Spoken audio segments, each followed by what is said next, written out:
నమస్తే అన్న అందరికీ నమస్కారం. కువైట్లో ఈ రోజు నుంచి ఆఫీసులు ప్రారంభమయ్యాయన్నమాట. ఆఫీసులు ప్రారంభమవుతూ ఉన్న నేపథ్యంలో సివిల్ సర్వీస్ కమిషన్ కీలక ప్రకటన చేసింది. ఉద్యోగులు ఎన్ని గంటలు పని చేయాలి, అలాగే ఆఫీసులో ఎంతమంది పని చేయాలని చెప్పేసి తాజాగా ఒక ప్రకటన విడుదల చేసింది.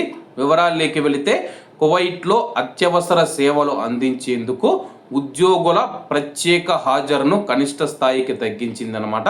30% కన్నా ఎక్కువ మంది ఉద్యోగులు ఆఫీసులో లేకుండా ప్రభుత్వ కార్యాలయాలు కొనసాగుతాయని చెప్పి సివిల్ సర్వీస్ కమిషన్ ప్రకటించింది. ప్రస్తుతం కువైట్లోని ఒక ఆఫీసులో 10 మంది పనిచేస్తూ ఉంటే అందులో 3 మాత్రమే పనిచేస్తారు.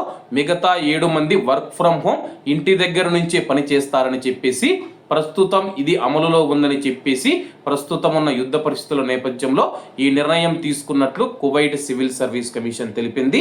మంగళవారం నుంచి అమలులోకి వచ్చే సర్కులర్ నెంబర్ 7/2026 అధికారిక పని గంటలను రోజుకు 6 గంటలకు తగ్గిస్తూ ఉందని చెప్పేసి కార్యకలాపాల అవసరాలను బట్టి సిబ్బందిని రోజువారీగా వారానికి ఒకసారి లేదా రిమోట్గా రొటేషన్ పద్ధతిలో పనిచేయడానికి అనుమతిస్తూ ఉందని చెప్పేసి, అంటే వర్క్ ఫ్రమ్ హోమ్గా ఆన్లైన్లో కూడా పనిచేసే రొటేషన్ పద్ధతిని తీసుకొని వచ్చేసామని చెప్పేసి తదుపరి ఉత్తర్వులు వచ్చేంత వరకు సాయంత్రం షిఫ్టులను నిలిపివేశామని చెప్పి వేలిముద్రల నమోదుతో కూడిన సౌకర్యవంతమైన హాజరు నిబంధనలు అమలులో ఉంటాయి.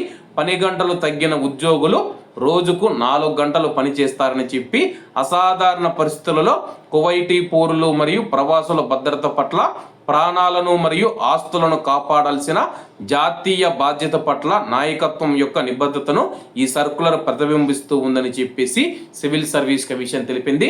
ప్రస్తుతం మనం చూసుకుంటే కానీ రోజుకు ఉద్యోగులు 6 గంటలు పనిచేస్తే కానీ, అలాగే 30% మంది మాత్రమే, 100%లో 30% మంది మాత్రమే కువైట్లోని ప్రభుత్వ ఆఫీసులలో పనిచేస్తారని చెప్పి సివిల్ సర్వీస్ కమిషన్ తెలిపింది. కాబట్టి అందరూ బాగుండాలి, అందులో మనం ఉండాలి. అందరికీ నమస్తే అన్న, జై హింద్.